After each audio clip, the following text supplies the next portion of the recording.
whether it's the left, which will call the right fascist, or the fascists, which will call them non-Hindu or Maoists or, I don't know, innumerable things. You yourself in an interview recently said Barkha Dutt, Romila Thapar and Irfan Habib should leave the country. I didn't say that. You said you were asked rhetorically, who are the three that should leave the country and never come back, and you picked these, you know? Yes, now, and I gave my reasons also. Do you, one minute, let me finish my question. You shouldn't cite Ubhay Bharati's example if this is going to be a line of questioning, then you'll have to give me an answer to it. When protesters are not even allowed to be in Jantar Mantar, but they must now go out of sight so that their protest is not heard. When Parliament does not ask for committees. Does the state have the right to prove at the very least that not all protests are organic and genuine? Yes or no? And I'm sorry, this is becoming I have to step back a little bit, draw you in here. Right. Are you saying that the government has no right to prosecute such people merely because they happen to be protectors of free speech and they are in exempted categories such as journalists? No, yes. What I, as a journalist and a woman and a citizen, definitely disagree with is the right of the government to frame people in certain contexts and in certain languages, and that could be any government, and that cuts across many dispensations. Right now it's the center that we're discussing. Without they'll say, we have this knowledge, but we don't need to put it in the public space. Okay. And they often do that. Did you ask this question before 2014? Before 2014? Yes. Very Did you much ask this so. question? Very much so. In what context? In the context of Binayak Sen. Did you ask it in the context of Section 66A? But wait, Sai, you're dragging me down specifics. No, you've asked me a question. Now I have. No, hold on. 66A. I have the right to respond. I feel like you should cut in at this point. Saurabh, let me I have to answer this point. Which is that when you say that society should engage with society and with government, in this context, Sai, and I'm asking you, obviously, you know, I'm not trying to make you the spokesperson, but why don't you refract a certain view of the world? Is that in our society today, and that's why I brought up this Mandan Mishra and this kind of dialogue we are having, this good faith dialogue is just not possible outside in the public. Whether it's the left, which will call the right fascist, or the fascists, which will call them non-Hindu or Maoists or, I don't know, innumerable things. You yourself in an interview recently said Barkha Dutt, Romila Thapar and Irfan Habib should leave the country. I didn't say that. You said you were asked rhetorically, who are the three that should leave the country and never come back, and you picked these, you know? Yes, and I gave my reasons also, and I stand by those reasons. Right, yes. But just the fact that we are asking each other to leave the country, we are asking each other to be un-Hindu or Hindu. I didn't. Do you, one minute, let me finish my question. You shouldn't cite Ubhay Bharati's example if this is going to be a line of questioning, then you'll have to give me an answer to it. Let me just finish my question. When you are asking society to engage, those who disagree with government, or those who disagree with the heteronormative, or those who disagree with the majority, would you concede that it's very worrying that in a society to engage, protest should be allowed without it being called, you know, foreign hands funded or anti-national or ready for sedition or being pushed into jail? How should society dialogue when protesters are not even allowed to be in Jantar Mantar, but they must now go out of sight so that their protest is not heard? When Parliament does not ask for committees, when Parliament does not allow for discussion, when the opposition itself is discredited, you know, how will society dialogue? Do you think this is a crisis? Is it your case that all protests are genuine? Yes, I would presume until there's extreme empirical evidence. So, hold on. To the contrary. Does the state have the right to prove at the very least that not all protests are organic and genuine? Yes or no? May I answer that without a yes or no, because we're trying to not be binary. Thank you. At least then I should be extended the very same courtesy. Yes. Yes. So my point is, and I'm sorry, this is becoming I have to step back a little bit, draw you in here. Right. Sai? It's rather like watching the volley in Wimbledon that we're all missing. Yeah, please go on. Sai, I'm going to bring Saurabh in here to answer this actually, but when you ask that question, when you ask that question, I would in fact say, as a journalist, woman, citizen, any other identity I wear, I would deeply urge the government, media, and everyone else to provide empirical evidence before they do any name calling that is currently going on in our public life. Okay. So when they launch prosecutions, which is well within their power.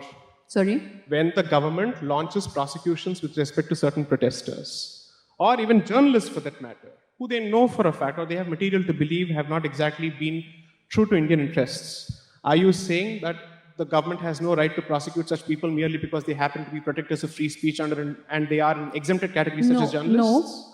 What I, as a journalist and a woman and a citizen, definitely disagree with is the right of the government to frame people in certain contexts and in certain languages, and that could be any government, and that cuts across many dispensations. Right now, it's the center that we're discussing. They'll say, we have this knowledge, but we don't need to put it in the public space. And they often do that. Did you ask this question before 2014? Before 2014? Yes. Very Did you much ask this so. question? Very much so. In what context? In the context of Binayak Sen. Did you ask it in the context of Section 66A? Yes. When? But wait, Sai, you're dragging me down specifics. No, you've asked me a question. Now I have, No, now hold the on. floodgates have 66A. opened. I have the right to respond. I feel I should cut in at this point. Saurabh, let me I have to answer this point because since you've asked me this question, let me answer. Sir, maybe we can reframe the thing.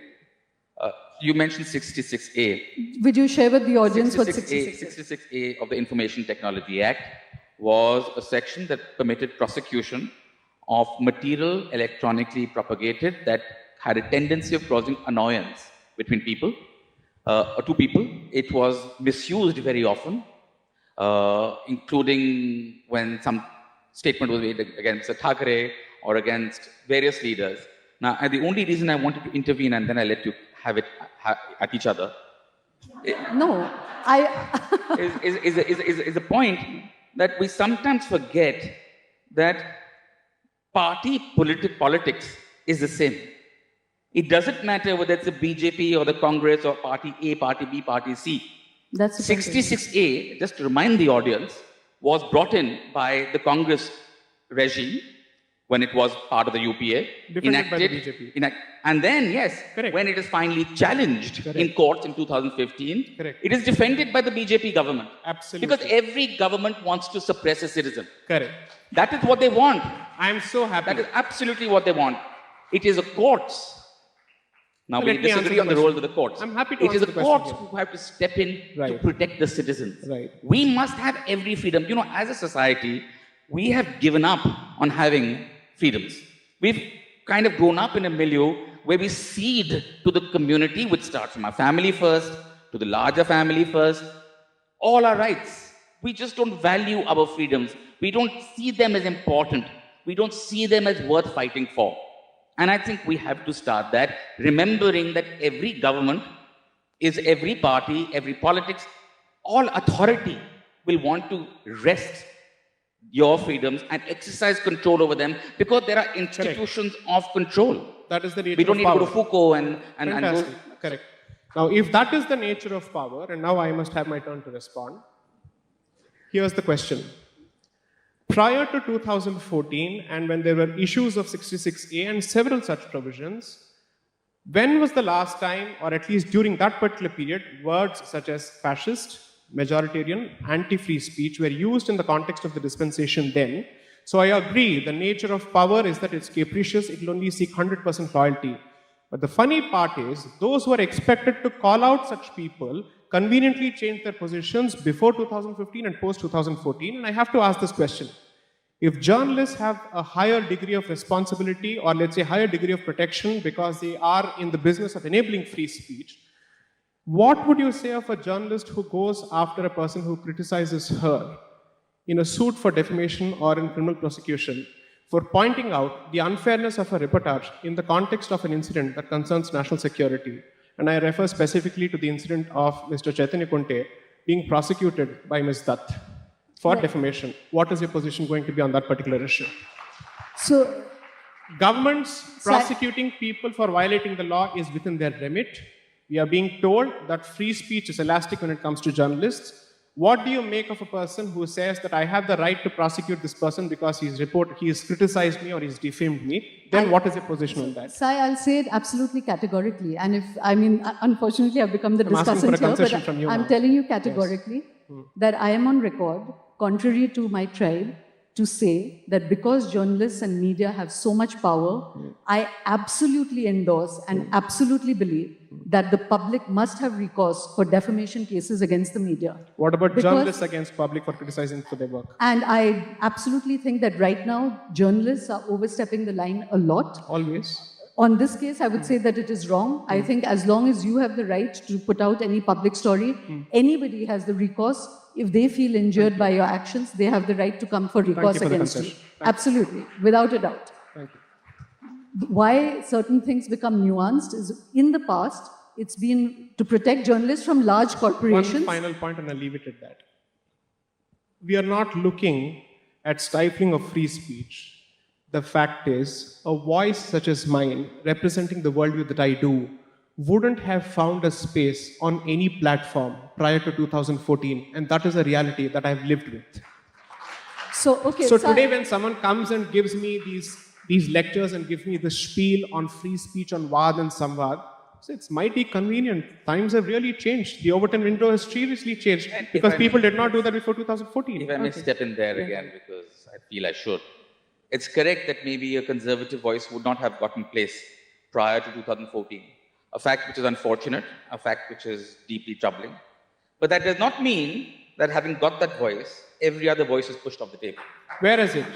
No. There has to be some evidence to back that particular statement. Where is it? I'm not saying that Which platform has been stifled after 2014? I'm not saying that you are saying that. What I'm saying is we must remember as citizens that free speech is valuable because it protects all of us.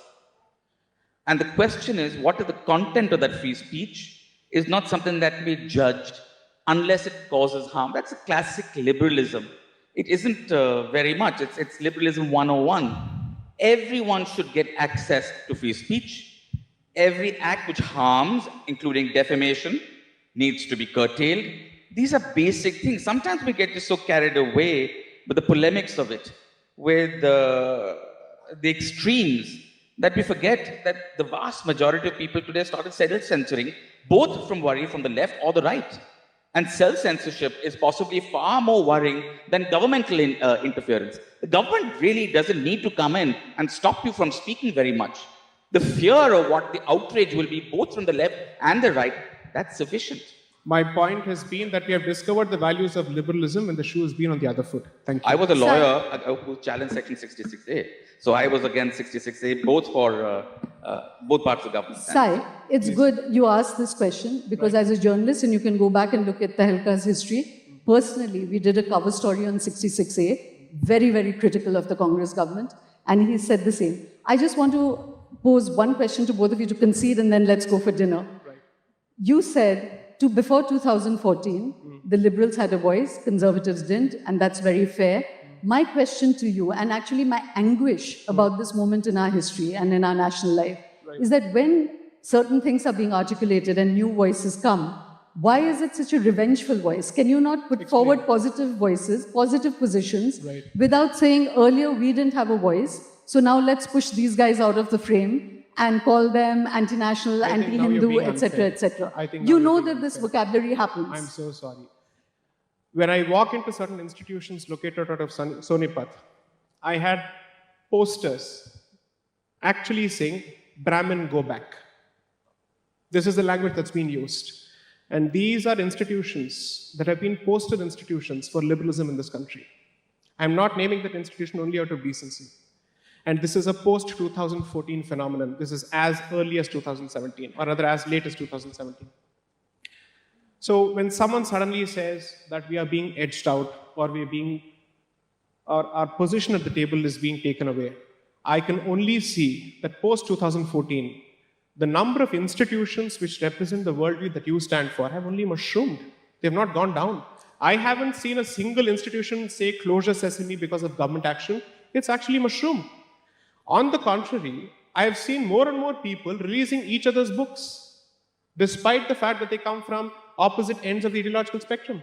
So I haven't seen this. So I suspect that this is a grievance without a cause, because perhaps there is some kind of a brownie point that is sought to be scored here, that we are more liberal, look at this is a vengeful tone.